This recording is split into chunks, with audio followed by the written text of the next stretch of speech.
বক্তব্য দেয়, যা যা বলার বুঝতে হবে।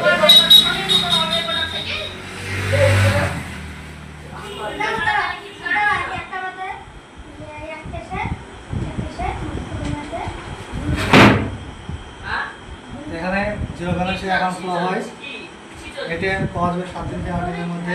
জিরো ব্যালেন্সে একটা 5 দিনের অ্যাকাউন্ট খোলা হয়। যে কোনো লোন আমাদের হাতে পাওয়া হয় ব্রাঞ্চে, অনেক লোন পরিষেবা আমার শেষে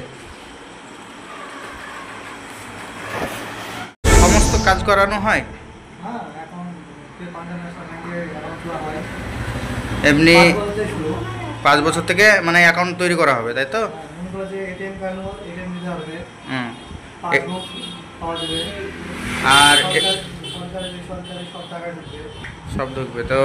এটিএম কার্ড যদি কেউ করে তো এটিএমটা কতদিনের মধ্যে আসবে? আজকে অ্যাকাউন্ট করলে 7 দিন থেকে 8 দিনের মধ্যে বাড়িতে পৌঁছে যাবে। নিয়ার পোস্ট অফিসে চলে যাবে বাড়ি, পোস্ট অফিসে। তার মানে 1 সপ্তাহের মধ্যে এটিএম কার্ডটা পাওয়া যাবে, তাই তো? এবং এখানে আপনার মানে কাস্টমার কীরকম হয়? আমার কাস্টমার, আমার তো 2 বছর হলো, আমার নিজের অ্যাকাউন্ট আছে 1,500, আর আগের ব্রাঞ্চের অ্যাকাউন্ট প্রায় 3,000 আছে। আমার পাশে নামতো কাস্টমার আছে, অ্যাভারেজ 70-80টা কাস্টমার হয়। তো আপনার ঠিকানাটা একটু বললে ভালো হয়, ঠিকানাটা বললে জনগণ বুঝতে পারবে। আমার লিঙ্ক ব্রাঞ্চ যে ব্যাংকে